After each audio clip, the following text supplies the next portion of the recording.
Hey, this is Eric from Catching Light. Hey, this is Hemp. Hey, this is Glenn. Hi, I'm Steve-O. Hey, this is Drew Hines with Hindsight Imagery. This is Matt Callahan at Digimatty Photographic Services. Hey, this is Jason, and welcome to Tales from the Pit.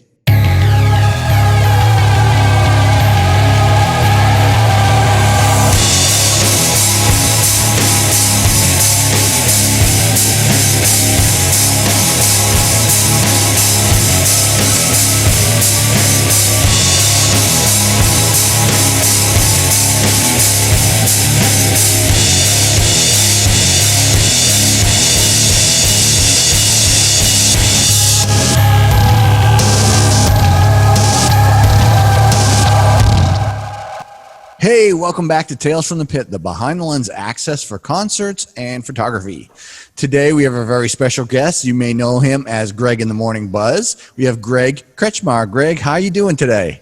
I'm good. It's great to be here. I check out the podcast. I love all of you guys' work. I've seen your work, and I'm a big fan. Thank you. Thank you very much. We appreciate you coming on with us. Yeah. You know, we kind of always start, we ask the same kind of questions of everybody. What started you doing photography? Well, it's I was interested back. I did a little bit back in high school, just a class in high school a long time ago, back in 1908 when I was in high school. But it actually kind of came about. I got away from it because life kind of took over, and I turned to the camera as a way of dealing with a lot of stress because my daughter got sick. She had a blood vessel burst in her brain. And it was kind of something that gave me a chance to go out and kind of stop and smell the roses and see the things that I normally would pass by. Because primarily, as you guys may know, I do landscapes, and stuff, kind of getting out in the middle of the morning. And that's kind of what brought me back to the camera. And that was back in 2008. So we've been onward and upward since, hopefully. That's awesome. I just had a chance to watch that. So go ahead, Jason. I was going to say, what was your first camera? It was a Mamiya Secor, and I bought it for $90 at Walmart, and it was a blue light special. That was mine. Same thing. Nice. And then I was a Minolta guy for a while, but now I'm a Nikon guy. I'm in the Nikon camp. Okay.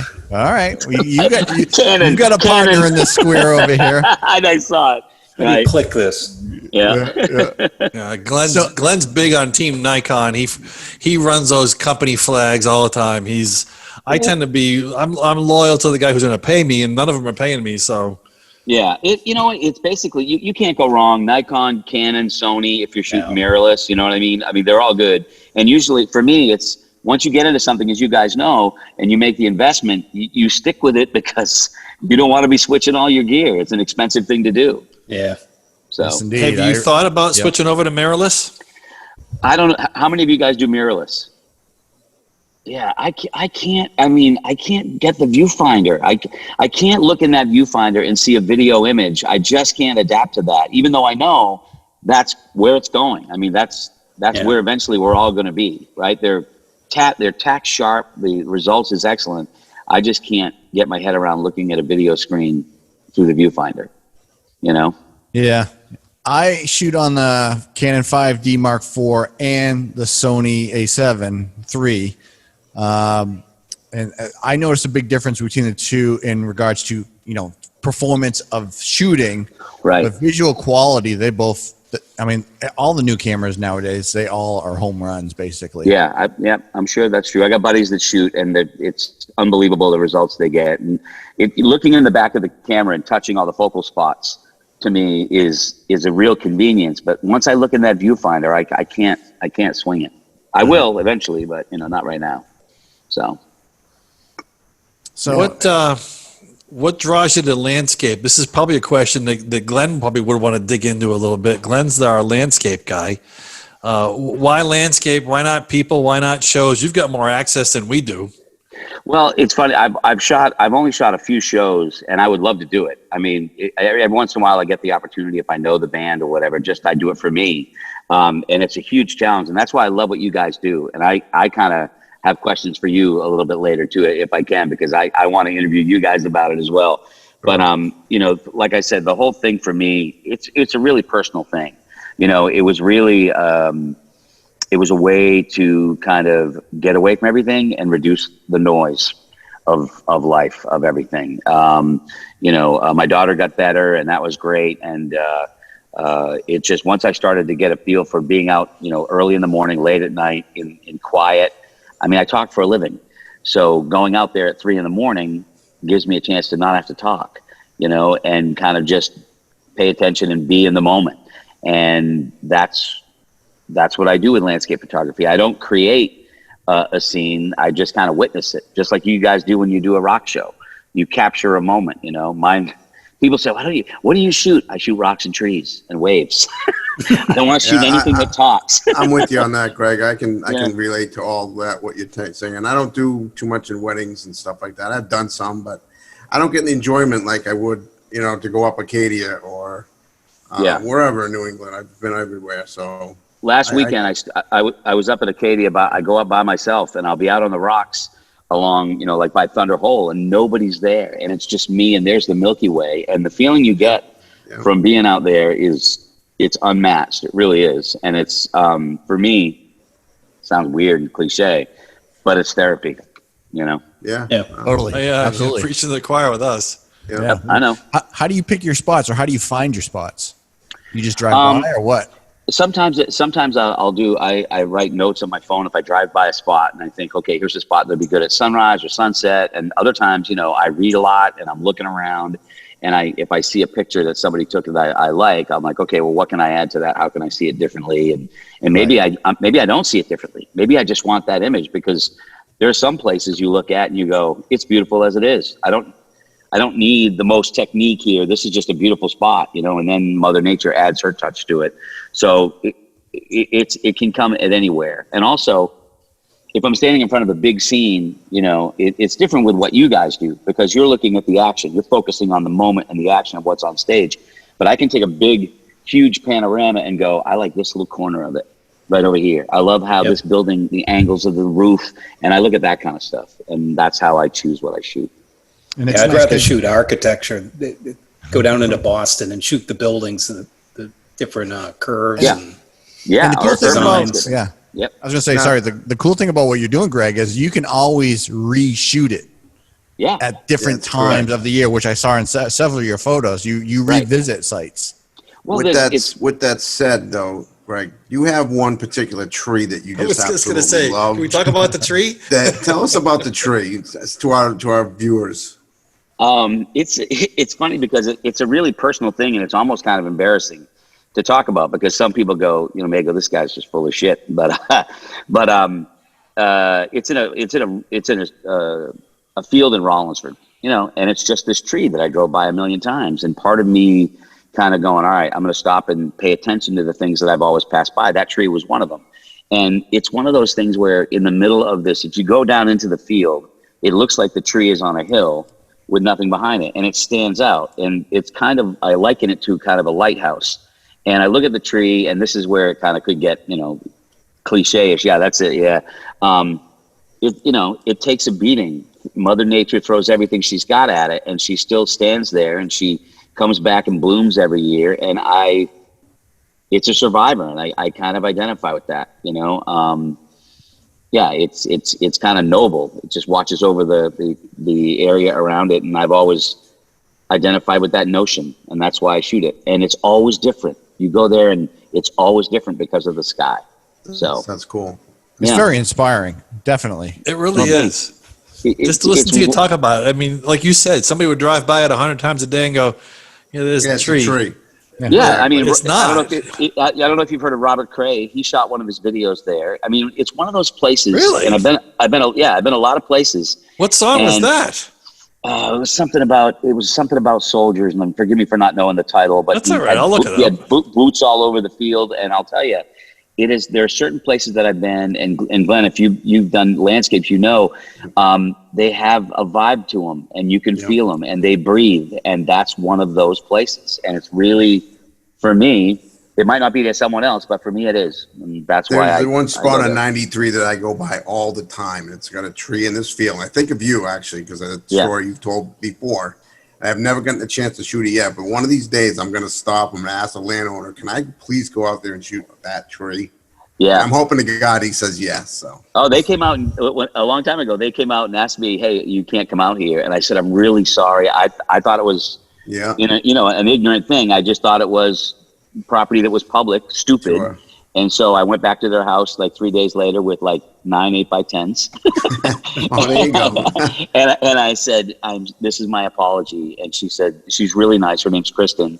And she said, "Look, here's my phone number. Just call me if you want to shoot, and you can shoot anytime."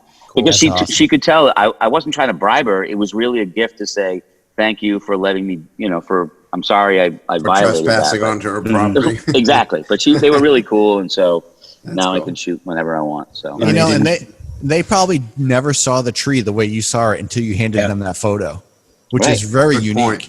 yeah. Point. Well, concert fans may not see, the concerts the way you guys see them. I was watching last week's podcast, and some of the photos you guys were taking were just brilliant moments. What was that? Was it Tim McGraw and the fist bump? Who was that? Who was the performer? Trace Adkins. Trace Adkins. Yeah. Trace Adkins. You guys were talking about the space between the two fists, right? And how that made the picture. That was the distance between the celebrity and the fan. That's what I got. I watched that and I zoomed right in on that. I'm like, that's the distance. Like it seems like it's miles and miles apart, but it's actually this close. Yeah. And that's a brilliant picture, as were a lot of them, which I could ask more questions about later. Thank you very much. I'm honored that you I'm honored that you get it. That's get cool it. because I think I look at it and I talk about it. I know these guys get it. I'm circling the screen. Yeah. Right. I know, like a Frenchman, right? I know these guys get it, but to have somebody like yourself, that's cool because that to me is what that whole image is. That space, that half an inch space between them two guys. The next picture is they're fisted together, and it's not the same. Can I ask another question? Who took the picture of Willie Nelson's guitar? Oh, that was Maddie. I think that was Maddie. I think. Maddie's not here tonight. What I loved about that was talking about the age of the guitar. And I'm sorry if people didn't see last week's, go back and watch it. It's really interesting. It's about their favorite pictures. Is his hands. The miles of every show that guy has ever played are shown in his hands. And I shot Slash Nice. at the casino ballroom, and my favorite picture of him doesn't even have his face in it. It's his hands. It's like they're knotted by miles and playing. It's crazy. And you guys get the up close and personal shot of that every time. It's amazing. I really love the way you're seeing these photos. You're getting into these photos more so than most people probably would even think to get into. But that's good. I like that. That's what I've learned since I really started focusing on things that you never notice. I noticed the little details, so. Yeah, your work has speaking of detail, your work has a ton of detail in it. What are you editing? How do you edit? What's your process there? I use Lightroom. I'm not schooled in Photoshop. The only thing I know how to do is clone out dust spots and stuff like that. I don't switch. I don't switch backgrounds. I can focus stack. If I want a large depth of field and it's really difficult because it's dark, I'll focus stack. But I can't do composites. I don't know how to put a fake background in, and I wouldn't want to do that. I want it to look as closely as I saw it in the picture. When I was a kid, and I would go to museums and I'd go to paintings. Not like I went to a lot of museums, guys. I'm just saying. But anyway. Okay, really. The pictures that I really were drawn to were the paintings that weren't abstract. It was the ones with a lot of detail. Like the Revolutionary War pictures with every detail in the soldiers that were painted. I love detail. Out of focus things can add mood, but I like detail. So I try to, when I edit, I use Lightroom. I bump the clarity up a little bit to give it a little bit of structure, and light and shadows, and I just add the tone of color a little bit. I just try not to overdo it. Early on, I look back at some of my early pictures and I go, Saturation. I think we've all done that before. Right. You know what? I haven't touched saturation in a long time. Me either. Are you a big texture guy? I love texture. That's why I love old buildings and barns. And just like you guys, I'm sure, because I think all photographers are like this that I've met. There are pictures that you love and you think you're just enamored with that other people just look at and go, Have you ever gone back to Yeah. old picture? Have you ever gone back to old picture and say, "Hey, this isn't that bad," where you didn't like it before? Yeah, that happens I've done all the that. time because I've got a lot of pictures. I mean, I've shot a lot, you know, and Oh, yeah. and technology. I've been able to go back. I recently purchased the Topaz denoise program. I don't know if any of you guys have used it. It's a really good product that I always found that Lightroom, when you used your noise reduction, it covers the whole image. You know, if you don't use the brush, right? If you don't use the brush, Yeah. but the Topaz, and I'm not trying to plug it, but if you're a photographer and you do landscape, the Topaz is very intuitive. It really knows what to reduce the noise on and what it helps with detail. It's really an excellent program. So, Yeah. but yeah, I'll go back all the time, and old things become new because you have a different perspective and you see things differently. And I'm sure you guys do the same thing. Now, I don't mean to sound technical, and I'm not going to, but what Nikon do you use? I'm just curious. I have a D750. I have a D750 for landscapes. My primary lens for that is a Nikon 24 to 120. I've had really good luck with it. I also have a Nikon 20 millimeter f1.8. I have a Sigma 150 to 600 that I use for wildlife with a Nikon D500. Right. And I have a Nikon 70 to 300 and a Tokina 14 millimeter fixed. So you're well invested in Nikon. Oh yeah. Right on. It's my hobby. I mean, you know. That's Yeah, okay. absolutely. Right, Yeah, right, I right. recently, at the beginning of this year, so last year I shot all my concerts with the GH5 Panasonic Micro Four Right. Thirds. Mm-hmm. And this year I converted over to Sony. So I literally replaced all my lenses and all my stuff this year. And that's Make Yeah. big bucks. You know it's Big ones, coming. yep. Yep. We all know it's coming. That's what we Yeah. sign up for. True. You know? I know. Sadly, it is. Yep. I can't give up my Canon stuff. Yeah, no, I'm not with you doing on that, it guys. until I can use my lenses. I'm I'm hearing married great to that things about the 70 to R5. Hey, I'm married to that 70 to 200, 2.8. That's my go-to on just about everything Yeah. I shoot. my go-to lens was a 24 to 75 or 85 Nikon, and you know when I go to buy new equipment, my wife's like, "You trading that in?" Oh yeah, honey, I'm trading it in. It's in my bag in my car. Yeah, I don't like that one anymore. I have the same Yeah. problem with the guitars too. Yeah, I'm sure. Yeah, that's funny. Yeah. Any bucket list stuff you want to shoot that you haven't got to? Yosemite. Yeah, Yosemite. yeah, that's Oh, right. yeah, everybody nods, right? Nobody says anything. Everybody nods. Oh, yeah. Yeah. That would be a I big said it. yes. We watched that Yellowstone show the other night. My son and I are watching that Yellowstone TV show with Kevin Costner, and I just said, I got to get out to there, Yellowstone and Yosemite. And he looks at me, he goes, "So go." And I'm like, he's right. I mean, what am I waiting for, right? I mean, what am I waiting Exactly. for? I mean, once we get out of this COVID thing, you know. But Yeah, that's the thing now. Yeah. like I tell Valerie, I'm like, you know, if we go, I'm gonna want to shoot like almost around the clock. Yeah. You know, I'm right? with you on that, buddy. Yeah. You both do your own things, right? Yeah. Right. My wife and I have talked about it. I've recently kind of become a little bit of an outdoorsman. It's something that I've kind of developed here in my mid 50s, and a buddy of mine has got me out hunting, and it's been less about putting meat in the freezer and more about the experience of being out in nature and the wildlife. And Nothing just like this it. weekend I'm is. standing in the Connecticut River, you know, knee deep with my waders on fishing, and fishing is just, man, I'm not doing anything. And there's this crashing noise through the woods, and 10 feet there's a deer. And Yeah. she's looking at me like this. Right, Because, you know, the right. first thing I thought of is, God damn it, I don't have my camera. Yeah, where's your camera, right? Well, I'm fishing and I'm standing in the river. I thought about bringing it.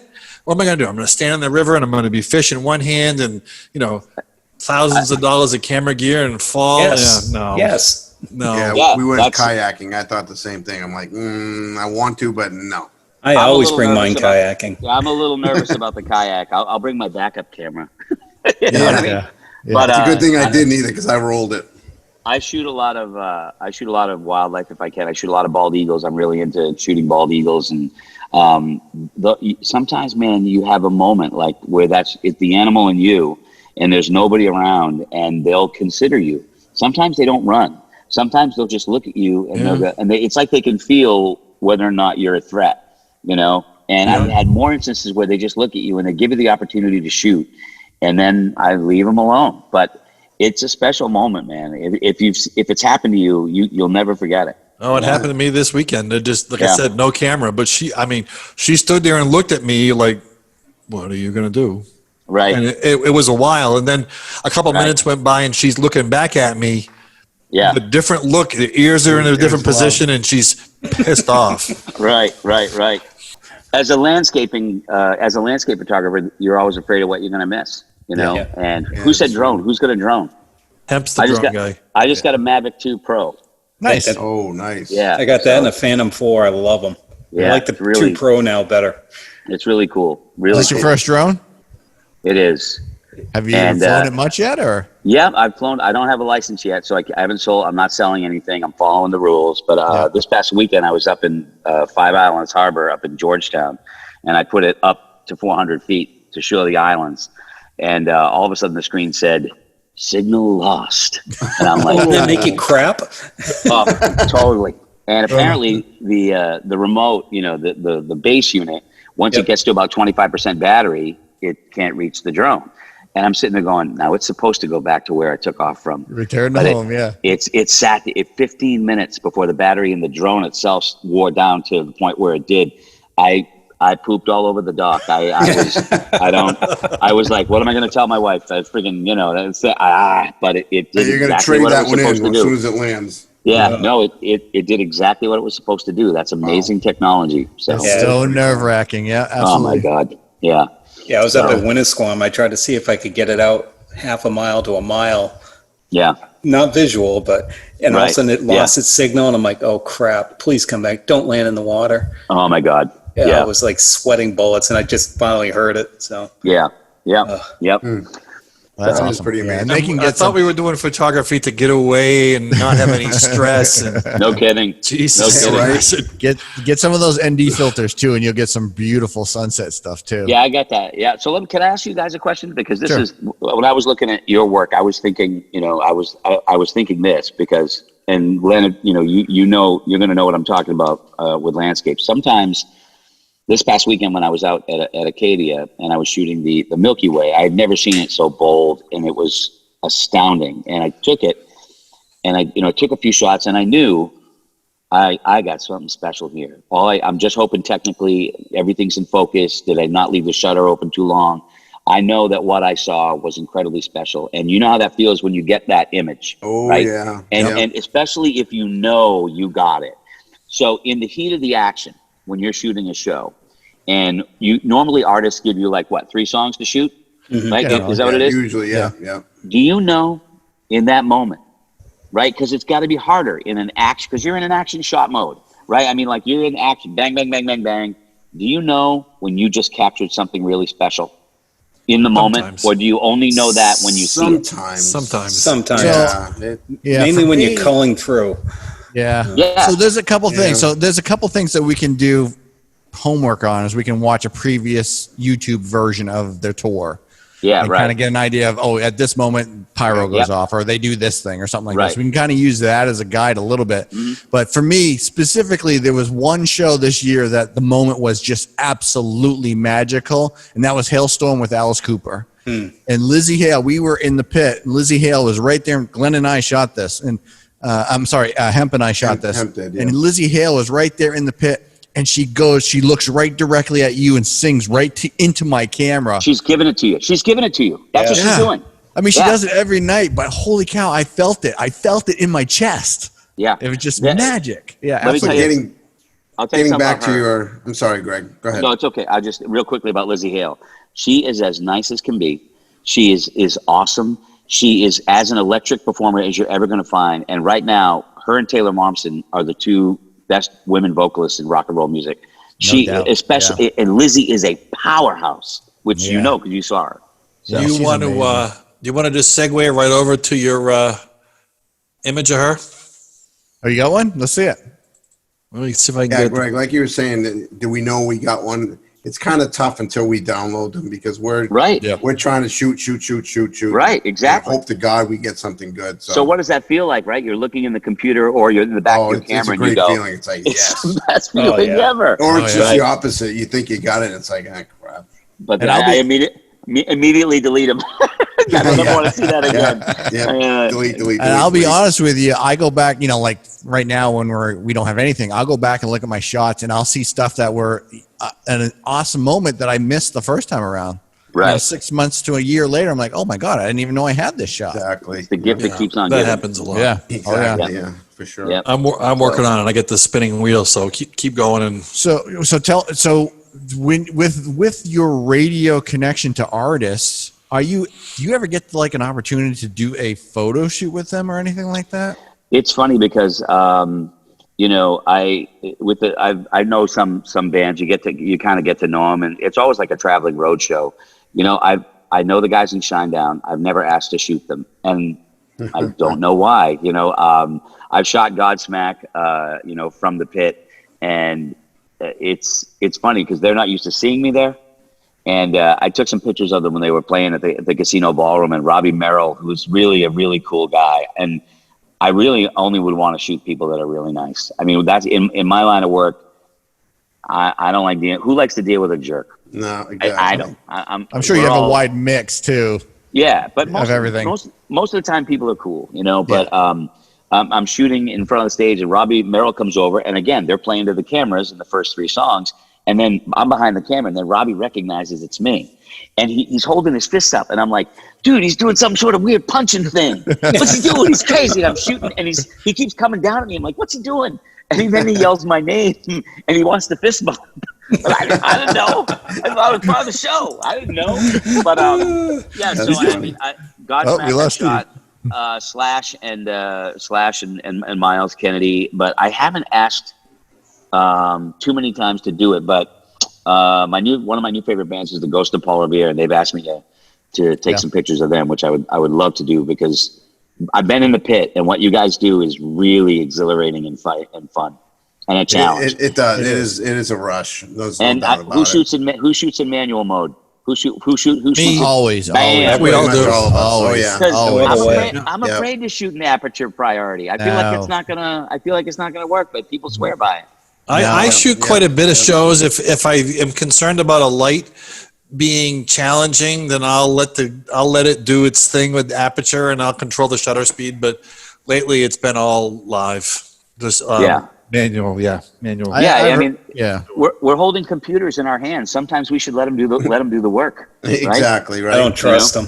No, I know. there's so many changes and dynamics going on stage. I'm dialed in to a specific You're setting saying, for whatever Don't the work hard, lighting work is. smart. Yeah. Have you ever taken a picture that was really drenched in color because of the lighting, and it wouldn't work in color, but it works in black and white? Yep. Absolutely. We talked about that. Yep. Yeah. Yeah, I think that's in an upcoming episode Yep, where we talk we have. about how much we Red love the lights. magenta and the reds. Oh, Right. Right. Color washed is. You've actually hit on a couple upcoming. We have the crew from Shinedown. We just interviewed them. We have the photographer for Godsmack. We just interviewed them. And Paris? then we have our Paris. Yes, Paris, exactly. Very good. Yeah, she was very last good. week. She's awesome. Yeah, that was fun. And we had That was good. Sanjay from Shinedown. He's super awesome as well. Yep. And we're working on, I don't want to say it, but we're working on some more.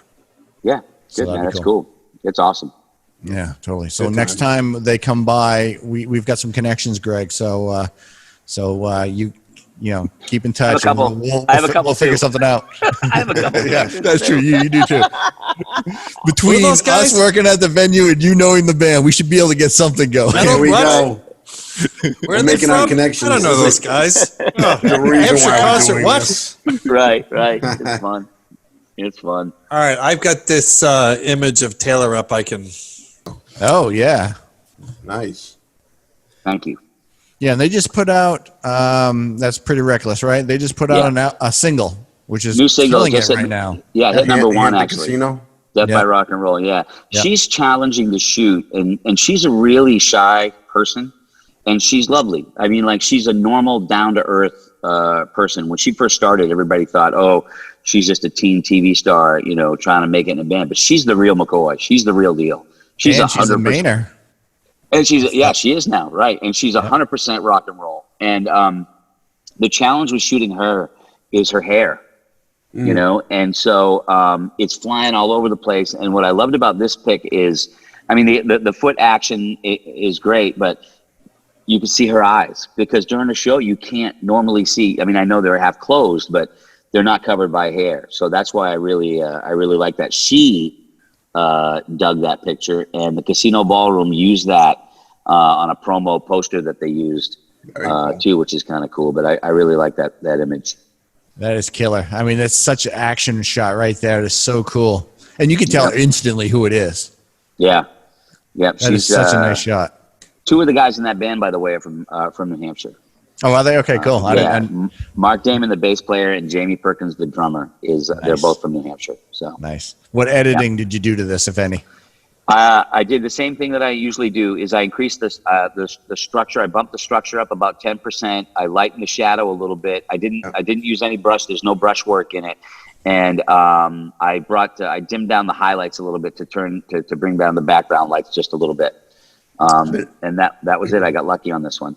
Beautiful shot. Yeah, I've been working with the D Haze a lot, and that seems to help out.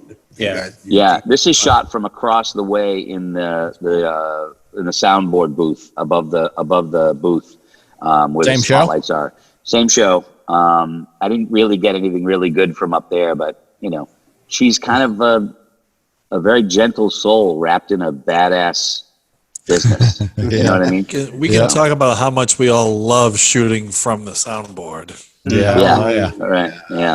Right. That's exactly this is a great shot. Now, when you were shooting, did you have free access, or was it just like first 3 songs type of situation? They gave me the first 3 songs, and I'm not a guy that wants to, you know, I'll be like everybody else. I don't, you know what I mean? It's like, you don't want the special treatment. Don't give me that. I'll just do what everybody else does, and that's fine. You know, not that I wouldn't love to be there the whole time, but then it's different for them, and you're kind of changing the experience, you know, for the artist. So I went up to the spotlight booth, and I shot a few from up there, you know, for that. For Godsmack, I just did the from the pit stuff, you know. What year was this? That was after their first album, probably at the end of their first tour, 2015, 16, maybe. Wow. Something like that. That's a beautiful shot. Those are beautiful. Thanks. Yeah, we'd like to get from the lighting area too, but somebody ruined that for us. Steve. Yeah. What? Yeah. What? Up in the tower. That's for another show. Oh yeah, no. I used to go up on top of the towers. This is back. Things have changed. Till he fell. I used to climb up into the spotlight towers, and you know, I climbed up there just before. Let's see, what was the last show that I did it at? Moody Blues. Doobie Brothers were ending. Moody Blues. What was it? 72. Jesus. Yeah, right. Doobie Brothers. It wouldn't be much different, would it? I know, right? Yeah. Doobies were opening for somebody, and I can't remember who it was, but it was a full house. And it was the last full house show of the year. So I was going up top. So when the Doobies set ended, the lights came on, and I was going to get a shot of the full house while everybody's in their seat. So I get the shot. The lights come on. I get the full house. I come down, and every yellow shirt is in the building, is at the bottom of the ladder waiting for me. Didn't the spotlight hit you at that point too? No, nothing like that. Yeah, they don't like it when you flaunt the rules, man. They do not well, like you know, it wasn't so much flaunting the rules. I mean, we talked about it with the head of marketing, what we were going to do ahead of time. So marketing knew, and somebody in management knew, who's no longer there, but nobody informed the tour. So they see me coming up and coming down, and they were just, wait, what? I've dealt with more tour managers and road managers, man, and they like it a certain way, and it better come from the very top if you're going to change it, and they're not nice about it. Yeah, once it came out, I told Steve he could do that, and everybody was fine. But you know, for 30 seconds, it was here we go again with this freaking guy. Well, when was that? What year was that? That was a while ago, right? It was before Vegas, the Jason Aldean show. Yeah, right. So you know, since then, I if I'm supposed to shoot three songs from here, I shoot 3 songs from here. I'm not screwing around. Right. Yep. Yeah. Yep. And certainly, and as you said, certain tour managers are extremely precise about what we have for allotment. Even if we step outside of our agreed upon area, they'll come after us. Mm-hmm. Oh, Get a tap on the shoulder. It's like, oh crap. I don't mind a tap on the shoulder. I don't mind it as long as they're professional. But if they're over the top and being an absolute dick, then that is unnecessary. And you know what I'm talking about. No, I You can got tell that- you a couple of stories, Of course but I you don't can. want to put it out there for everybody. But Because they're the boss, and this show won't go on without me. Why don't you dial it back, okay, little guy? Just dial it back. We've all had to Get deal you with up it. there. Yeah, Yeah. it's ridiculous, you know. Some and even if I go up to introduce a band, sometimes it goes like, and I'm like, look, dude, I'm gonna be on and off. I'm not up there. It ain't about me. I'm gonna promote your band. I'll get up there and do my business. I don't even mention the call letters. It's all about the band. You know, it ain't about me. And sometimes they'll be like, and I'm like, I got it, Chief. I got it. 30 seconds. I'm out of here. I don't need this. You know, one day we did a random story. Ozzy Osbourne, same type of situation. I'm going to get up on stage and introduce Ozzy Osbourne at the then Verizon Wireless Arena. Everybody was cool with it. Ozzy's people signed off on it, record label, venue, everybody. Road manager didn't get the memo. Oh yeah. So he was livid, right? And he didn't want to do it. Checked upstairs. They said, do it. He didn't want to do it. He did it anyway. When I got up on stage and I went to say, good evening, Manchester, I sounded like friggin' Mickey Mouse. Oh no. Because he dicked with the soundboard. He told the guy, and then I sounded like Mickey, and I just turned and I put my arms out, and I looked over at the guy. I'm like, really? You know what I mean? I don't know, but that's the world you're in, you know? Yeah. So, Yeah. Oh, God. I mean, I'd say generally 95%, if not more, it's a smooth No going. problem. Everyone, I mean, they got this, True. they got this nailed down. 99% of it, yeah. Yeah, it's a well-oiled machine. I mean, in They 10 years of doing it, well, this would have been my 10th year. So 9 seasons behind me, you can count the run-ins on one hand and have fingers to spare. but they're better stories. Oh, The run-ins are better stories. Actually, now, Right. I mean, years Right. ago, I was, it was one particular band that was a huge fan of. This happened to me, and I was like, I can't listen to this freaking band again. Yeah, right. Yeah. Look, you know what? At the end of the day, all they want is no problems, and I can get that. I can get that. You know. Yeah. So Yeah, I get it all the time because I run the drone at the venue, and drone yeah. won't even be up. Somebody else will have one, and they come after me. yeah, Like, right. You were flying out back. I'm like, my drone's still in the box. I haven't even flown today. Right. But Yeah. yeah, they're very It's tough. timid. So this is Slash and Miles Kennedy, and the name of the band that they used at the time is escaping me. But man, oh man, it gets back to what I was talking about with Willie Nelson, the shot of Willie Nelson and his old beat up guitar. Which, by the way, Willie Nelson at Meadowbrook is the only show I walked out on the last 10 years. 3 songs in, I couldn't recognize On the Road Again. I'm out. See ya. But anyway, I shot the that thing show. about I remember. oh, he was never mind. So the thing I loved about that night, you're right. That's exactly what it Whoa. was. Oh, The thing I loved about the shot that you showed in the last week's podcast was the hands, right? Like, to me, I know this was Slash, anywhere. You don't even have to see I know who it is. Slash is a really cool dude. I mean, for as big a star as he is, he's just a normal guy who loves music. You could talk music with him all day, but look at especially in the fingers that hold the guitar pick. Those things got a lot of road miles on them, man, and the texture and the detail. Look at his thumb on it, his left thumb, I was just looking at that one. Yeah. and to me, I think last week you guys talked about it tells a story. This tells a story, and I don't even need to see his face. This is a road warrior right here. And of the pictures that I took that night, this is my favorite. This is such a cool. This is like a billboard shot. It's just that when this is just rock and roll, right? Plain and simple. This is hardcore rock and roll. This shot right here. It's raw, it's dirty, and it smells bad. You know what I mean? And it's beautiful. And I mean that in the best possible way. Yeah. Now, do you ever print any of these, Greg? It's funny. I didn't back then because I didn't have the printing capabilities that I do now. But I did not print this. It's never seen print. And I have a friend of mine who told me always print them, because he goes, when you have it as a tangible thing and you can hold it in your hands, it becomes real. as opposed to being on a hard drive. We can sit here and look at it all day and go, that's great. But if I had that on a, I don't know, 11 by 14 with a white border around it, it'd be unbelievable. Oh yeah. You know what I mean? Even in a sleek silver frame or something like that, or a black frame, it'd be great. I've never done it. Jason just created a book for himself. Yeah, I did, yeah. Jason, that was incredible. I can't explain it like he can, but that was amazing work that you've done on that one, Jason. That was something I wanted to ask. I know that Jason's got the book, and not that I'm trying to take away from Jason's book. We want to talk about that. It's probably for you other two guys. You know, 9 years of shooting, I have one picture that I've printed and framed. And it's not my best work. It's just, I'll print that one and put that up there. It's funny you say that because in 6 years I have not printed one. I wasn't thinking about I've got it. 4. It's funny you guys say that because I have a whole bunch of prints right here, right directly. They're for Brand sale. new book. Well, Hey, this look is at the that. Jason show now. Hey, look at Over to jasonlavasser.com. Good night, everybody. Well, Thanks that's for not coming. What's Jason the name of the Lavasser. book?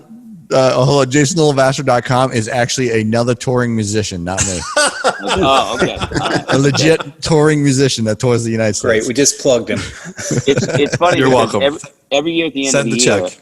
I take my favorite landscape shots. Yep. And some wildscape shots, and I make a book just for me, because putting it in a book is the scrapbook of today, right? I mean, we all grew up looking at pictures of our family. All of our pictures were in scrapbooks, and I always used to like looking at the scrapbook, and that's not going to happen moving forward because all of our stuff is digital.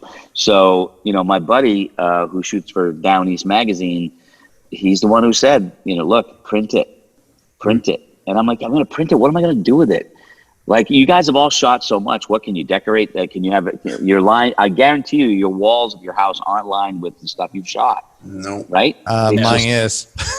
You have one room. You have one room, or is it the whole I have house? every room. Oh, good for you. I wish I was like that. I don't. I have a few, but not many. My Greg, office if I'm is- not mistaken, you make an incredible calendar every year, too, of your shots. Yep. I did really that nice. thinking, you know, it's really they sell pretty well, but it was something that I was really nervous to do because I'm really tentative about my work. I'm very shy about it in the sense that, you know, some people are like, oh, join a camera club and we'll go and we'll critique. No, I'd freaking fold like a cheap tent. Yeah. It's too personal for me. If you're going to sit here and tell me what's wrong, Ugh, yeah, yuck. yeah. I hear you on that. Yeah. Like if you, I have a if you- hard time picking my favorites and letting these guys say nice things about it. Never mind somebody going to critique it. We always say Yeah. nice Well, things it's out about of you. focus here, and it's not quite structured the same way that it should be. Ugh. You know, there's two kinds of photography to me. There's technical photography and there's, I call it emotional photography. I'm an emotional photographer. I shoot all on emotion. And technically, if it's not 100%, I can live with that because I want the picture to say more than, wow, he really nailed that ISO. But, so if we were to say, I'm going to put this photo in front of 5 other photographers and have them critique it, I'd be extremely nervous because it's very personal to me. And I know I should be better at it. I know I should be able to do that, but I feel really nervous about that. We're all Is that the weird? same. No, It's the not same weird way. at all, actually. Well, you know, Good. I mean, to be honest with you, I think that's pretty much most photographers and most artists in general, like musicians as well. Yeah. I guarantee you will not find a guitar player that lets anyone else critique his playing, you know? Yeah. Right. Right. Probably for a different reason, but I think artistry, as you said, it is all from the heart, and this is just you. And honestly, who cares what anyone else thinks about what That's a good point. This is And your that is- moment. Yeah. That is why I will never critique anybody else's work. And I will never say a bad thing about anybody else's work because who am I? It's their art. It's not. Right. It's not mine. I'm hanging out with Greg instead of you guys. No, look, trust me. I have a couple of friends that I will send them stuff and go, "What do you think?" But I know them well enough, and I know their judgment, and I trust it. But outside of that, who am I to talk about anybody's art? You know, other than give them praise for being brave enough to share it. I respect you for that. That's good. Yeah. You know, that makes me think of Annie Clements is the bass player for Maren Morris. That's country, Jason. Just so you know what that is. Okay. And She's beautiful. she posted a meme. Annie did about artists, and we have such low self-esteems, and we turn to art as a outlet for the low self-esteem, and then because natural outpouring of that is you put it out there, and pour your soul out there for somebody to go, yeah, that sucks. That's what people don't realize, that it's really a jump for anybody to take a photo of theirs that they feel emotional about and put it out there. The risk of putting it out there and to be seen and commented on in this day of social media is a real risk. I had a guy who was asking me, he goes, I'm afraid to post. I'm like, do it. Who cares what anybody else says? Mm-hmm. If you think if it's something that's important to you and you feel connected to in a way, share it, because more likely people are going to go, I get it. That guy thinks like me. Right. And and previously that they think these things and it's just them. And then lo and behold, wow, I'm not alone. And that's kind of the beauty of it, and you're right about the negative stuff, because, sometimes people are just dicks, especially online. And oh yeah. you don't have to like a photo, then just go right by it. But as long as you're polite, I'll let it stand. But if you're a jerk, I'm going to bounce you like a bad habit. I got to tell you, and I can't. I think I would speak for the other guys. I don't think we've ever seen something posted from the venue where somebody has attacked the picture and said this sucks or that sucks.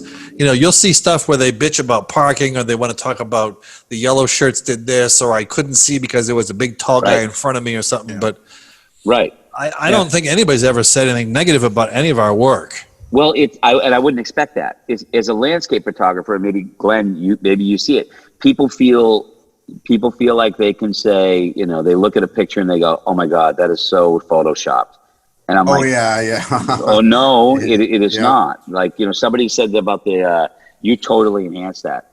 Yeah, I boosted the brightness about 10%, if that's what you call altering it. But you shouldn't even have to explain that. It's always from someone who then you look. You got to go looking. You got to see, and they're not a photographer,